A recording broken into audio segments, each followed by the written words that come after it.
হযরত ওমর রাদিয়াল্লাহু তাআলা আনহু ছিলেন সততা, ন্যায়পরায়ণতা, মুসলিম জাতির স্বার্থ রক্ষা ইত্যাদি নানা প্রশ্নে অত্যন্ত কঠোর একজন মানুষ। কোথাও সামান্য অন্যায় বিচ্যুতি দেখলেও তিনি গর্জে উঠতেন। অন্যায়কারী যেই হোক না কেন তিনি এতটুকু ছাড় দিতে রাজি ছিলেন না। হযরত ওমর যখন মুসলিম জাহানের খলিফা, তখন মিশরের গভর্নর আমর ইবনুল আস রাদিয়াল্লাহু তাআলা আনহুর পুত্র একটি অন্যায় করেছিল। খলিফা ওমর রাদিয়াল্লাহু তাআলা আনহু তাকে মিশর থেকে মদিনায় ডেকে এনে কঠিন শাস্তি দিয়েছিলেন। শুধু মিশরের শাসক আমর ইবনুল আসের পুত্রকে নয়, অর্ধজাহানের শাসক ওমর তার নিজের পুত্রকেও দৌড়া মেরেছিলেন একটি অপরাধের সাজা হিসেবে। একজন মানুষ ন্যায়, সততা, সুশাসনের প্রশ্নে কতটা অনমনীয় ও কঠোর হলে এমনটা করতে পারেন তা আজকে আমাদের কাছে হয়তো অবিশ্বাস্য শোনাবে। মজার বিষয় হলো, সাহাবীরা আল্লাহ নবীকে যতটা ভয় পেতেন বা সমীহ করতেন, ক্ষেত্র বিশেষে মনে হতো ওমর রাদিয়াল্লাহু তাআলা আনহুকে তারা তার চেয়েও বেশি ভয় পাচ্ছেন বা সমীহ করছেন।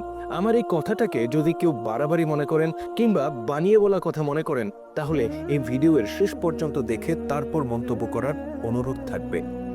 আল্লাহ নবী হযরত মুহাম্মদ সাল্লাল্লাহু আলাইহি সাল্লামের কাছে পুরুষ সাহাবীরা যেমন বিভিন্ন বিষয় নিয়ে কথা বলতে আসতেন, পরামর্শ করতেন, দিক নির্দেশনা চাইতেন, নারী সাহাবীরাও তার ব্যতিক্রম ছিলেন না। তারাও নিজেদের সমস্যা, সংকটের কথা আল্লাহ নবীর সাথে শেয়ার করতেন। একবার একদল নারী সাহাবী রসূলের দরবারে আসেন এবং বিভিন্ন বিষয় নিয়ে কথা বলেন। আলাপচারিতার এক পর্যায়ে পরিবেশটা বেশ কোলাহলপূর্ণ হয়ে ওঠে। একসাথে কয়েকজন নারী জড়ো হলে যেমনটা হয় আর কি, তারা নিজেদের মধ্যে গল্প জমিয়ে দেন আর কখনো কখনো প্রয়োজনের চেয়েও অনেক বেশি কথা বলেন। রসূলের ঘরেও অনেকটা এরকম পরিবেশ তৈরি হয়ে যায়। এই অবস্থায় হযরত ওমর রাদিয়াল্লাহু তাআলা আনহু রসূলের ঘরের দরজায় এসে টোকা দেন এবং প্রবেশের অনুমতি প্রার্থনা করেন। মজার বিষয় হচ্ছে, ওমর রাদিয়াল্লাহু তাআলা আনহুর গলার আওয়াজ পাওয়ার সাথে সাথে মেয়েদের চেহারা একেবারে ফ্যাকাশে হয়ে যায়। তারা এক মুহূর্ত দেরি না করে দৌড়ে পাশের ঘরে ছুটে যায়। অবস্থা থেকে মনে হচ্ছিল তারা যেন কোনো রকমে এখান থেকে পালাতে পারলে বাঁচে। অতঃপর আল্লাহ নবী হযরত ওমর রাদিয়াল্লাহু তাআলা আনহুকে ঘরে প্রবেশের অনুমতি দেন। তিনি ঘরে প্রবেশ করেই দেখেন আল্লাহ নবী মিটিমিটি হাসছেন। এটা দেখে ওমর রাদিয়াল্লাহু তাআলা আনহু বলেন, ইয়া রাসূলুল্লাহ, আল্লাহ যেন চিরকাল আপনার মুখ এমন হাস্যোজ্জ্বল করে রাখেন। আল্লাহ নবী তখন বললেন, হে ওমর, আমি একটা ঘটনায় খুব আশ্চর্য হয়েছি। মেয়েরা আমার সামনে বসে কথা বলছিল, যেই না তারা তোমার গলার আওয়াজ পেল, অমনি তারা দৌড়ে পালালো। এই কথা বলে আল্লাহ নবী আবার হাসতে শুরু করেন, কিন্তু ওমর রাদিয়াল্লাহু তাআলা আনহু হাসলেন না। তিনি বলেন, হে আল্লাহ নবী, তাদের তো উচিত ছিল আমার চেয়ে বরং আপনাকেই বেশি ভয় করা। অতঃপর ওমর রাদিয়াল্লাহু তাআলা আনহু আড়ালে থাকা নারীদের উদ্দেশ্যে বলেন, ওহে নিজের প্রাণের শত্রুরা, তোমরা আমাকে ভয় করো অথচ আল্লাহ নবীকে ভয় করো না।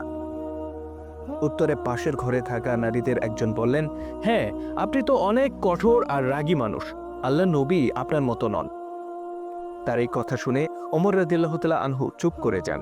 তখন আল্লাহ নবী বলেন, হে ওমর, যার হাতে আমার প্রাণ তার শপথ, শয়তানও যখন তোমাকে কোনো রাস্তা দিয়ে হেঁটে যেতে দেখে তখন সে ওই রাস্তা ছেড়ে অন্য রাস্তা ধরে। সুবহানাল্লাহ। এই ছিল হযরত ওমর রাদিয়াল্লাহু তাআলা আনহুর ব্যাপারে আল্লাহ নবীর মূল্যায়ন। ঘটনাটি সহিহ মুসলিম শরীফের 5985 নম্বর হাদিসে বিবৃত হয়েছে। হযরত ওমর রাদিয়াল্লাহু তাআলা আনহুর এই কঠোরতার ব্যাপারে আল্লাহ নবী কিন্তু কখনো রাগ করেননি, বরং তিনি জানতেন ওমরের এই কঠোরতা জাতির জন্য ভবিষ্যতে কল্যাণকর হবে। চারদিক থেকে যখন ফিতনা ধেয়ে আসবে, তখন ওমরের মতো ব্যক্তি পারবে সেই ফিতনা সামাল দিতে। পরবর্তীতে কিন্তু আমরা তেমনটাই দেখেছি। হযরত ওমর রাদিয়াল্লাহু তাআলা আনহু যতদিন বেঁচে ছিলেন, ফিতনাবাজ ও মুনাফিকরা এই উম্মার বিরুদ্ধে কোনো ষড়যন্ত্র করেই সফল হতে পারেনি। কিন্তু ওমর রাদিয়াল্লাহু তাআলা আনহুর মৃত্যুর পর ধীরে ধীরে নানা ষড়যন্ত্র করে তারা এই উম্মার মধ্যে ফাটল ধরিয়ে দেয় আর এই জাতিকে দুর্বল করে দেয়। আল্লাহ তাআলা আমাদেরকে হযরত ওমর রাদিয়াল্লাহু তাআলা আনহুর মতো দৃঢ়চেতা নেতৃত্ব দান করুন। আমিন।